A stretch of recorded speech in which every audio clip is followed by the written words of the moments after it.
It's Saturday morning and I'm throwing together a bunch of stuff to go get that Mud-Buggy. All of my metrics and Sawzall and whatever I can take. I have a cordless Sawzall, but it's not the greatest. I have 3 batteries for this thing, but I don't think it's the saw as much as it is the batteries. They don't like to charge. One of these 3 is brand new, so there's one there, one here, one here. Gathering my wits and looking for a bag to put all this stuff in. I got a bag here somewhere, I'll find it. But friend Bob's on his way. We're gonna hook up the trailer to the Jeep, of which I did already, and get out of Dodge. Go pick up that Mud-Buggy, or at least as much as we can get off of it without cutting it up where it sits. Okay, see you in a bit.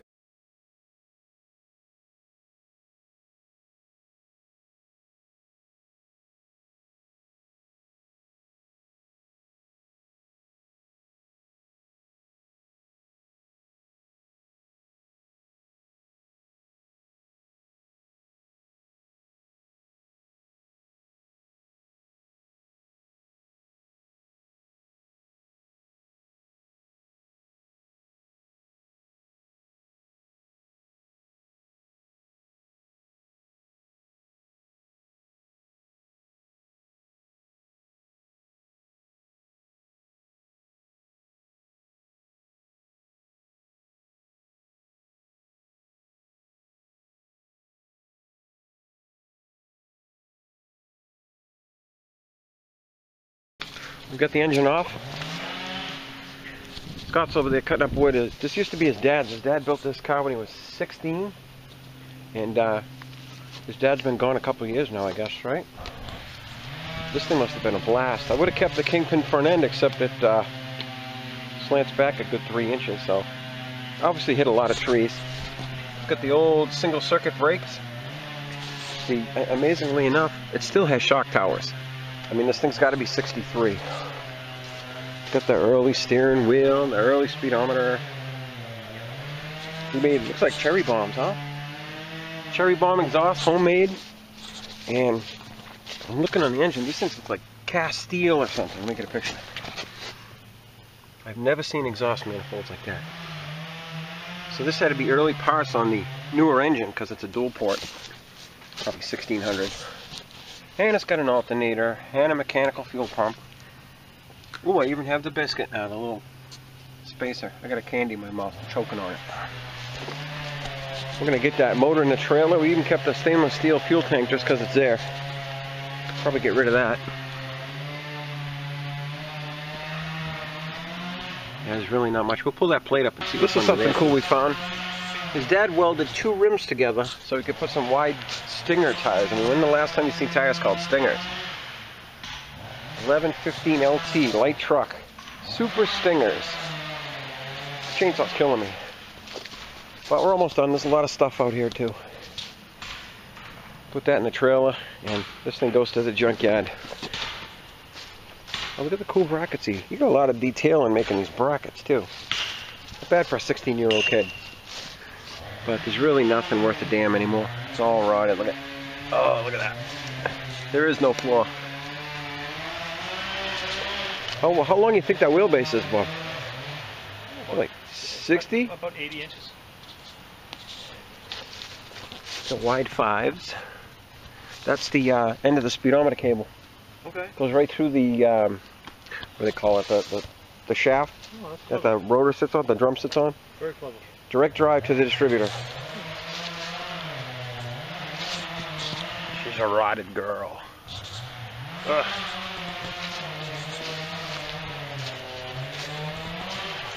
That's it. We're loading up and going home.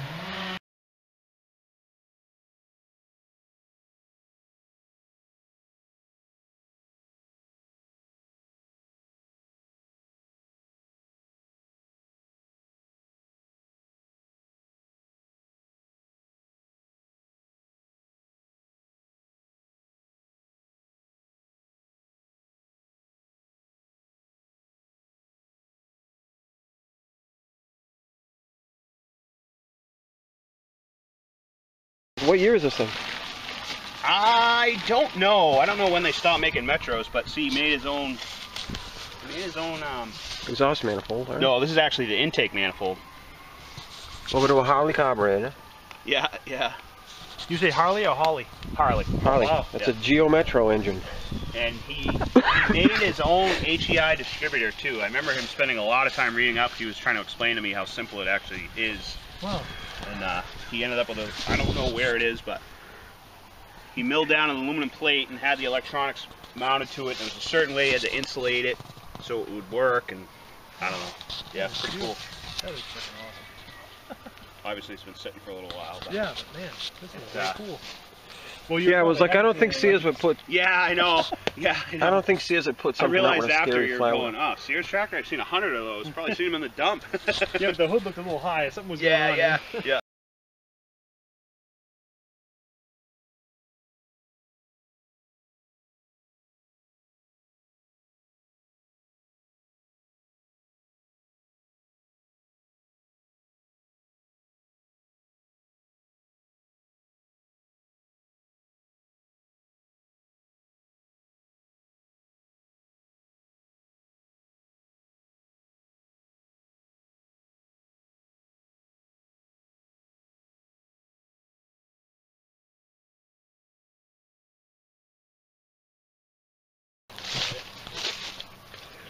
We're ready for the ride home. Pots is pots. Oh, even doesn't even matter. Shit. That'll blast it We had a nice. few squirrels in here. Maybe. That'll blast it nice. Yep, take it all apart. Yep. And the jugs don't look too bad down the tubes. Got to get this intake manifold off. Yep. That'll wiggle off. Pull it off. Yep. Are the bolts already out? Yep. Okay.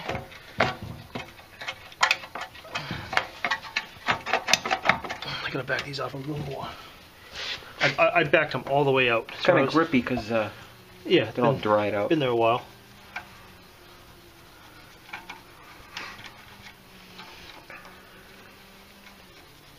I handle both of them, so whichever one lets go first gets the job. Distributor looks nice and oily down there, even though the Bakelite standoff thing snapped at the tip like they all do. I got an intake manifold now, because dumbass cut the one that I had right here. Alright, I got some hardware in we're here. going to get the vacuum in. Yep.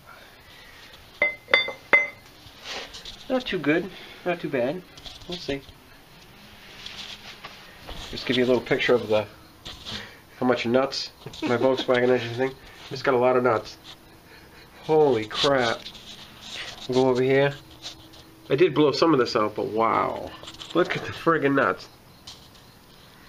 That's nuts. It's just nuts. It's so friggin' nuts. Wow. We'll get the oil cooler off next. Well, we tore this thing down to oblivion. Get all the big stuff off, and amazingly enough, the little flathead screws came right out. It's still full of dirt. It's full of dirt. This jug, and this jug are good. This one seems to be a little rusty because oops, this is what the plug looks like out of it, so what do you do? So we filled them with oil. I'm going to let them soak. I'm going to pop the head off of this one. But I'm guessing these exhaust nuts will come right off too, because they actually look pretty good. They're not rotted into a point. Oil cooler's off. It's pretty corroded, even though I have another one right under there. Right there. But not bad. Even the tins, just like rusty. Not rotted, rusty. Those are rusty. I bet they'd clean up nice and easy. But I was told this engine was rebuilt in like '86. As to how abused it is, I don't know. But with one valve open, and I'm thinking that one's stuck. We did get it to turn a little bit, so that's a good sign. That engine is junk, right there. That's the rusty fan shroud from this one, but amazingly enough, it's got an alternator in it, and nothing broke. Like those little 10 millimeters right there always break. That's the first thing to break. But I got this thing all apart, and I got it home. There's the Mud-Buggy exhaust. I'm probably going to sell on Craigslist or something. There's the tins. I mean, even the little tins came out. The little tins that go underneath came out nice. No problems. So I got one stuck jug and a lot of cleanup, a lot of disassembly, and degrease everything. And I mean, even the rockers. Let's see if I can see the rockers. They're right there. All nice and clean. Not bad. The one of the ones are right there. Not that I don't have 2 extra cylinder heads right there. But it's been a long morning. It's like 3 o'clock right now. I gotta go visit my dad. We'll hang up for a bit. We're just gonna let this thing soak in oil, and I don't know, maybe tomorrow after work I can rip it down even more and get it down to a case, clean it up, put it on a stand, pull off the pulley. I kept this pulley on for now, but I'm gonna see if I have a 2-jaw pulley to get it off. The other one, amazingly enough, when you get the nut off, you could pull it right off, no problem. My Bakelite stand for the fuel pump is still down in there. I gotta get that out. The spring's down in there for the distributor. I gotta get that out. Gotta have the spring. And I'd like to pull that distributor drive gear. That could be a problem, but I doubt it because the engine turned, so that means that isn't stuck. The reason that engine's stuck so bad is because the distributor drive gear was a block of rust and it wasn't letting go, and there was no distributor in it when I got it, so don't buy a Volkswagen engine that doesn't have a distributor. Oh wait, I got it pretty cheap. I got it for free. But still, it was a bunch of good parts. Alright, I'm gonna leave this just the way it is because it's my mess. I could leave it here for a year if I wanted to. Let's take a buzz to Dad's house. Oh, I have a clutch and pressure plate too. Amazing. Still in good shape. And I have the bearing. Still in good shape. And the clips, which are underneath it. Clips are right there. Okay, have a good night.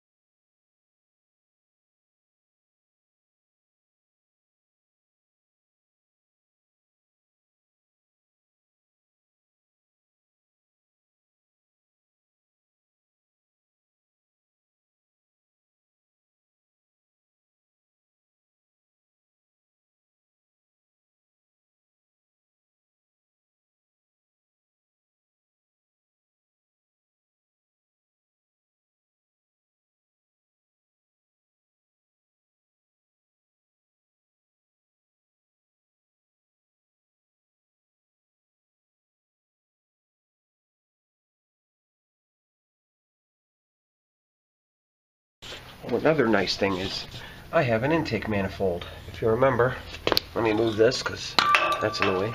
If you remember correctly, everything's wire tied. Somebody had cut mine right here, so I had no heat risers for the intake. But this is the correct one for 16. The nuts that were in here, the 10 millimeters, of course, snapped. So that's okay. This is what I was wanting. I see my other one was cut, and I just threw it. It's over the side of the garage in the metal pile. And we have another generator alternator stand to polish, powder coat, whatever we want to do. Maybe make a white one, just because I can. I broke that. Got to get another one. You know what that is? The Bakelite fuel pump stand there. Fuel pump's right here. And oil cooler vent. Another set of intakes. Maybe we'll make those white. We have the old BMW seals because those are the same as the valve covers on a BMW. Freaking German cars. Yeah. Have a good night.